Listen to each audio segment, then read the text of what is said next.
వే gold trusted gold buyers మీరు తాకట్టు పెట్టిన బంగారాన్ని విడిపించి ఈ రోజు ఉన్న మార్కెట్ ధరకు కొనబడను. ఓం గం గణపతియే నమః. స్వర్ణలక్ష్మి నమస్తే అస్తు. పరబ్రహ్మ స్వరూపిణి రాజ్యం దేహి ధనం దేహి సర్వకామాంచ దేహి మే. ప్రతి ఒక్కళ్ళకి స్వర్ణలక్ష్మి అమ్మవారు బ్రహ్మ జ్ఞానాన్ని ఇవ్వాలని, తద్వారా ప్రతి ఒక్కళ్ళు ప్రతి నిమిషము చక్కగా నవ్వుతూ హ్యాపీగా ఉత్సాహంగా ఉండాలని, అలానే కొన్ని సందర్భంలో మనకు నచ్చినవి వస్తాయి, కొన్నిసార్లు కొంచెం లేటుగా రావచ్చు. అలానే మనకు నచ్చిన వాళ్ళు కొన్నిసార్లు మన దగ్గర ఉండవచ్చు, కొన్నిసార్లు దూరంగా ఉండవచ్చు. ప్రతి సందర్భంలో కూడాను ప్రతి ఒక్కళ్ళు చక్కగా నవ్వుతూ హ్యాపీగా ఉండాలని, ఉత్సాహంగా ఉండాలని, అలానే మనస్తత్వం మనకి అమ్మవారు ఇవ్వాలని చెప్పేసి మనం కోరుకుందాం. అంతేకాకుండా అమ్మవారు మనకి ధనాన్ని ఇవ్వాలి, ఐశ్వర్యాన్ని ఇవ్వాలి, సర్వకామాంచ సిద్ధి, అనుకున్న ప్రతి కొరకు కూడా నెరవేరాలి. అట్లాంటి యొక్క అమ్మవారి యొక్క కృపా కటాక్షం మన మీద ఉండాలి. మనం ఎంతో ఉన్నతంగా ఎదగాలని చెప్పేసి మనం కోరుకుందాం. అంతేకాకుండా రాజ్యం దేహి, ప్రతి ఒక్కళ్ళకి ఒక అధికారము, పవరు, స్టేటస్, ఒక దర్జా, దర్పం, ఇవన్నీ కూడా ప్రతి ఒక్కళ్ళకి అమ్మవారికి మన అందరికి ఇవ్వాలని చెప్పేసి మనం కోరుకుంటూ, మనము మే మంత్ యొక్క రాశి ఫలాలు చెప్పుకుంటున్నాం. మే మంత్ రాశి ఫలాలు ఈ మంత్ లో చాలా విశేషాలతో కూడుకొని ఉంది. ముందుగా ఒక 2 నిమిషాలు వాటి గురించి చర్చించుకొని తర్వాత 12 రాశుల గురించి మనం మాట్లాడుకుందాం. ఈ మాసం మనకి వెరీ ఇంట్రెస్టింగ్ గా పౌర్ణమితో స్టార్ట్ అయ్యి, ఈ మాసం అంతా అంటే మే మంత్ అంతా పౌర్ణమితో స్టార్ట్ అయ్యి పౌర్ణమితో ఎండ్ అయిపోతుంది. మనం చూసుకుంటే ఇందులో వైశాఖ మాస పౌర్ణమితో స్టార్ట్ అయ్యి జ్యేష్ఠ మాస పౌర్ణమికి మనకి మే మంత్ అంతా ఎండ్ అయిపోతుందని గమనించుకోవాలి. ఇందులో 3 ముఖ్యమైన విశేషాలు ఉన్నాయండి. ఒకటి, ఈ మంత్ మనకి బిగినింగ్ లోనే బుద్ధ పూర్ణిమతో స్టార్ట్ అయిపోతుంది. దీన్ని గురు పూర్ణిమ అంటారు, బుద్ధ పూర్ణిమ అని అంటారు, వైశాఖ మాస పూర్ణిమ అంటారు. చాలా చాలా విశిష్టత కలిగిన పూర్ణిమ. పర్టికులర్గా గురువుకు సంబంధించి, చంద్రుడికి సంబంధించి ఎవరైనా కనుక దోషాలు ఉంటే ఆ రోజున మెడిటేషన్, ధ్యానం చేస్తే చాలా బాగుంటుంది. కొన్ని వైష్ణవ టెంపుల్లో విష్ణుమూర్తికి కళ్యాణ మహోత్సవం కూడా జరుపుతూ ఉంటారు. చాలా చోట్ల జాతరలన్నీ జరుపుతూ ఉంటారు. ఒక వెరీ ఇంట్రెస్టింగ్, చక్కగా బాగా ఎంజాయ్ చేయవలసిన పౌర్ణమి వైశాఖ మాస పౌర్ణమి. తర్వాత మనకి 12 తారీఖు హనుమత్ జయంతి ఉంది. ఇది చాలా చాలా ముఖ్యం. పర్టికులర్గా ఏలినాటి శని ఎవరికైతే ఉంటుందో, తర్వాత కుజ దశ, కుజుడు అనుకూలంగా ఎవరికైతే ఉన్నారో వీళ్ళు ఈ హనుమత్ జయంతిని చక్కగా జరుపుకోవాలని నేను కోరుకుంటున్నాను.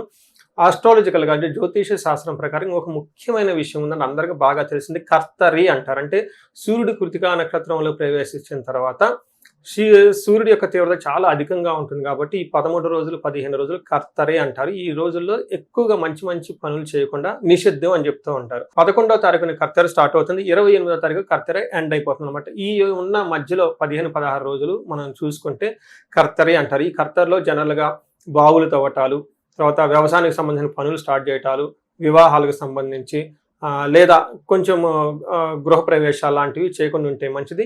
అయితే ఈ కర్తర ఆధ్యాత్మికానికి సంబంధించిన పనులు చేయడానికి చాలా చాలా యోగ్యతనిస్తూ ఉంటుంది.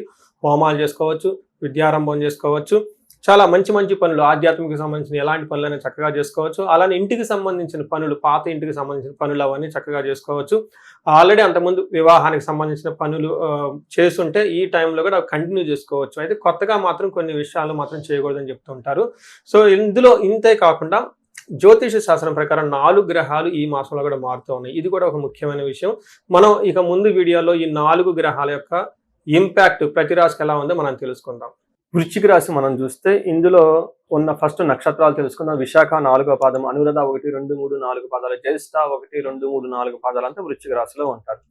పేరు బలం చూస్తే చాలా పాపులర్ అయిన పేర్లు మాత్రం ఇందులో వీళ్ళకి ఉంటాయండి. ఇందులో తో, నా, నీ, ను, నేను, యా, ఈ, యు అన్న అక్షరాలంతా కూడా మనకి వృశ్చిక రాశిలో ఉంటాయని గమనించాలి.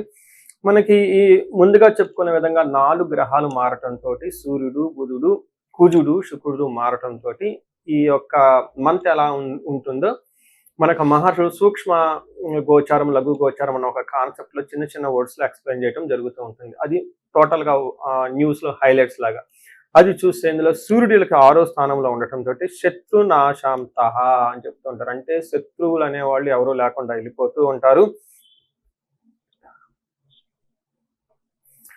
తీర్థయాత్రలు చేసేవాళ్ళు అవకాశం ఎక్కువగా ఉంటుంది. కుజుని వల్ల వీళ్ళకి ధన సంపదలు వచ్చే అవకాశం ఎక్కువ ఉంటుంది. ఇంతే కాకుండా వీటితో పాటుగా సంపదలు శుక్రుడు తీసుకుని వస్తూ ఉంటే విరోధము, అంటే మీకు ఆటంకాలు కలిగించే వాళ్ళు, మిమ్మల్ని వ్యతిరేకించే వాళ్ళు, మిమ్మల్ని ప్రతిఘటించే వాళ్ళు కూడా ఉంటారని ఈ యొక్క సూక్ష్మ గోచారం ద్వారా, లఘు గోచారం ద్వారా మనం తెలుసుకోవచ్చు. ఇప్పుడు ఇండివిజువల్గా ఒక్కొక్క గ్రహం ఎలా ఉందో మనం చూద్దాం. అందులో భాగంగా సూర్యుడు వీళ్ళకి ఈ 6వ స్థానంలో ఉండి 7వ స్థానానికి మూవ్ అవటంతోటి ఫస్ట్ 15 డేస్ చాలా బాగుంటుంది. శత్రువులు అనేవాళ్ళు ఎవరుండరు. చేసుకున్న మీరు తలపెట్టిన పనులన్నీ చక్కగా అవుతూ ఉంటాయి. ఎక్కడ గూడా ఒక చిన్న రిమార్క్ రాకుండా వర్క్ అంతా ముందుకెళ్ళిపోతూ ఉంటుంది. అయితే 15వ తారీఖు సూర్యుడు మారటంతోటి ఒక 30 డేస్ మీకు సామంత జన విద్వేషః ధారాపీడ సుతామయం ఉత్సాహ భంగకారిణి గోచారస్తే సప్తమే రవి అని జెప్తారు. అంటే దాని మీనింగ్ ఏంటి? సామంత జన విద్వేష. మీ కింద పనిచేసే వాళ్ళు ఎవరైనా ఎంప్లాయీస్ లేదంటే సబార్డినేట్స్ ఉంటే మిమ్మల్ని ద్వేషించి మీ మీద నెగెటివ్ కంప్లైంట్స్ పెట్టే అవకాశం ఉంటుంది. ధారాపీడ సుధామయం. ఇందులో ఏం చెప్తారు? భార్య కొంచెం హెల్త్ బాగా ఉండకపోవచ్చు.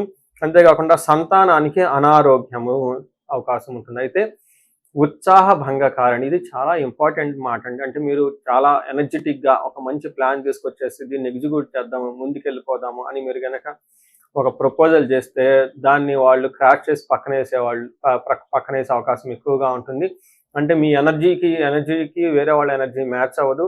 దాంతో మిస్‌లీడింగ్ అంటే మిస్‌కమ్యూనికేషన్స్ వచ్చే అవకాశం ఎక్కువ ఉంటుందని గమనించుకోవాలి. అయితే శుక్రుడు 7వ స్థానంలో ఉండి ఫస్ట్ హౌస్‌ని దృష్టి పెట్టడంతోటి కొంచెం హెల్త్ టైర్డ్‌నెస్‌గా ఉండటం, డీహైడ్రేషన్ అవ్వటం, గ్యాస్ట్రైటిస్ వచ్చే ప్రాబ్లమ్ ఉంటుందని గమనించాలి. అయితే సూర్యుడు మనకి చాలా విషయాల్లో చక్కగా ఉన్నా గానీ కొన్ని విషయాల్లో మీకు ఆటంకాలు కలిగిస్తూ ఉన్నా, బట్ కుజుడు చక్కగా 6వ స్థానంలో ఉండటం మంచి ఉపయోగం ప్రకారంగా చాలా యూజ్‌ఫుల్‌గా ఉండే అవకాశం ఉంటుంది. దీంట్లో ఏ విధంగా అని గమనిస్తే కుజుడు 6వ స్థానంలో ఉంటే వస్త్రలాభో ధాన్యలాభో ధనలాభో యథాస్తథః మనోల్లాసో ధర్మసిద్ధిః షష్టమస్తే భవేత్ కుజ అంటారు.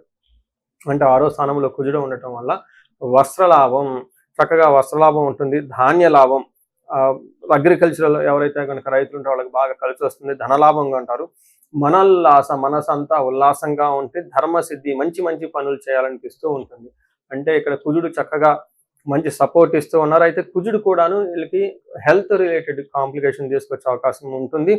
పర్టికులర్‌గా భార్యాభర్తల మధ్య చిన్న చిన్న గొడవలు కూడా వచ్చే అవకాశం ఉంటుందని గమనించాలి.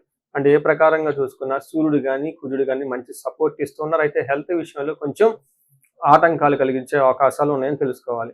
దీనితో పాటు మనకి శుక్రుడు వీళ్ళకి 8వ స్థానంలో ఉండటంతో 8వ స్థానంలో శుక్రుడు ఉండటం చాలా మంచిగా కలిసొస్తుంది. దుఃఖానాశాంత మహాశౌక్యం బంధుమిత్ర సమాగమః రాజదర్శనం అర్ధప్రాప్తి రాష్ట్రమస్తే భృగునందనే అని చెప్తారు. అంటే 6వ ఇంట్లో కనుక శుక్రుడు ఉంటే దుఃఖనాశ అంటే మీకు ఇప్పటిదాకా ఏదైనా విషయంలో పడుతూ ఉంటే అదంతా పోయే అవకాశం ఉంటుంది.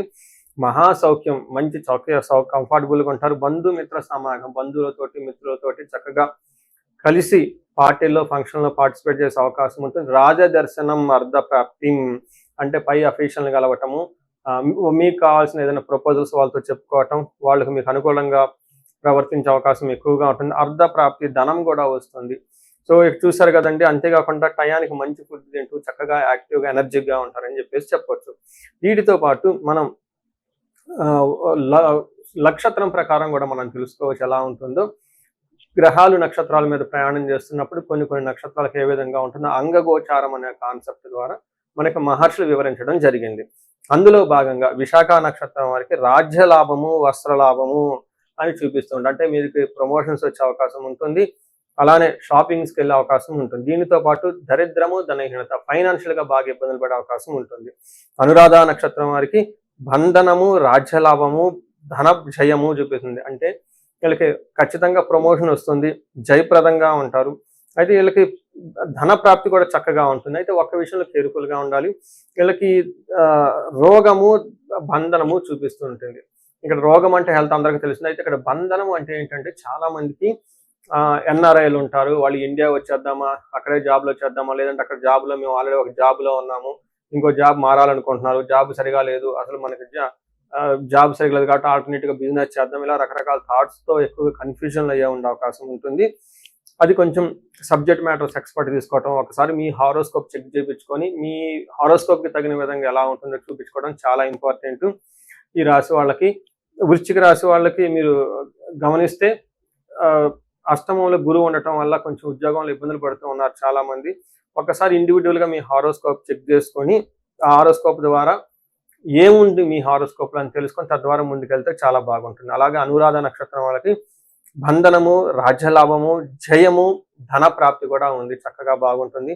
జ్యేష్ఠ నక్షత్రం వాళ్ళకి రాజ్యలాభము, జయము, ధన ప్రాప్తి ఉంటుంది. అలానే రోగము, బంధనము చూపిస్తుంటుంది. అంటే మీకు టోటల్గా కొంచెం హెల్త్ కాంప్లికేషన్స్ ఉండటంతో అలానే వేరే వేరే కారణాల చేత మీరు ఒక స్ట్రక్ అయిపోంటారు, ఒక కన్ఫ్యూజ్డ్ అయిన స్థితిలో ఉంటారు. ఎలా ఉంటే బాగుంటుంది అనేది, ఇలా వాటి విషయంలో ఒకసారి మీరు హారోస్కోప్ చెక్ చేయించుకుంటే చాలా బాగుంటుంది. మీ హారోస్కోప్లు ఏంటి, మీ స్ట్రెంగ్త్ అనేది చూపించుకోవడం చాలా చాలా ఇంపార్టెంట్. సో ఇవి కాకుండా విశాఖ నక్షత్రం వారికి పర్టికులర్గా శతభిష నక్షత్రం తరపున రాహు ఉండటంతో కొంచెం మానసిక ఆందోళన ఎక్కువ ఉంటాయని గమనించుకోవాలి.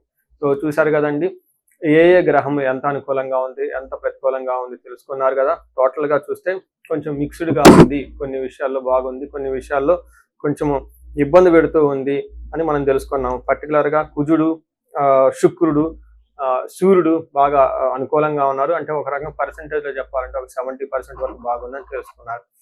మనం చెప్పుకోవచ్చు ఒక 30% కొంచెం ఇబ్బందులు ఉందని తెలుసుకోవచ్చు. ఈ రాశి వారికి ముఖ్యంగా ఎవరైతే ఏజ్ 35 నుంచి 45 మధ్యలో ఉన్నారో వాళ్ళకి ఒక రీసెర్చ్ గ్రూప్ లాగా స్టడీ చేస్తున్నాను నేను.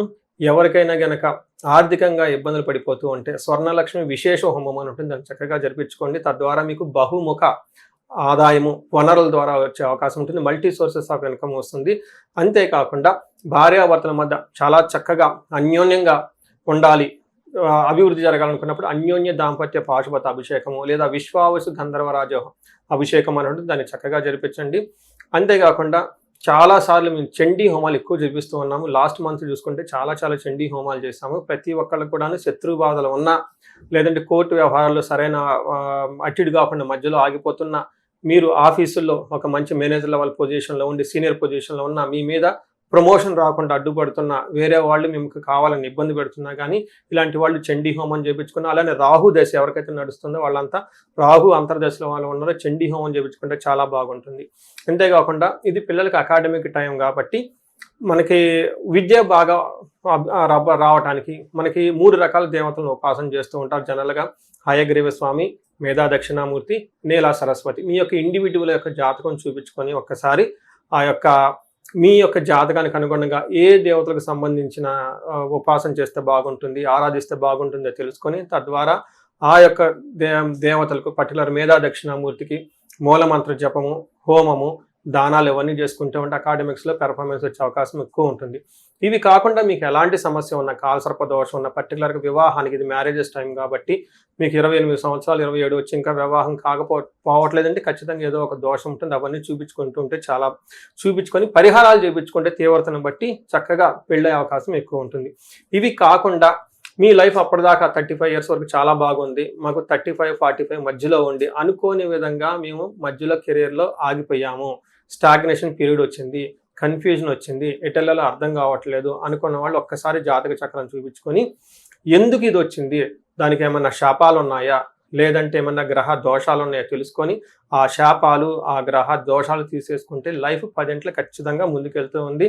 ఇంకా ఒకటి, ఎవరికైతే ఏలినాడు శని, అర్ధాశ్రమ శని, తర్వాత అష్టమ శని నడుస్తూ ఉందో వాళ్ళందరూ కూడాను చక్కగా సంపూర్ణ శాంతి పూజలు చేయించుకోవాలని చెప్పేసి, మీకు ఎలాంటి సమస్య ఉన్నా కానీ దానికి చక్కటి పరిష్కారం ఉంది. ఎలాంటి కన్ఫ్యూజన్ ఉన్నా దానికి పరిష్కారం మీ జాతకంలోనే ఉంది. చక్కగా పరిష్కారాలు చేసుకొని మీరు జీవితంలో 10 ముందుకు ఎలా ఎదగాలని, మీకు అష్టైశ్వర్యాలు కలగాలి, భోగభాగ్యం కలగాలి, చక్కగా సమాజంలో ఉన్నతంగా ఉండాలని చెప్పేసి నేను కోరుకుంటున్నాను. నమస్తే.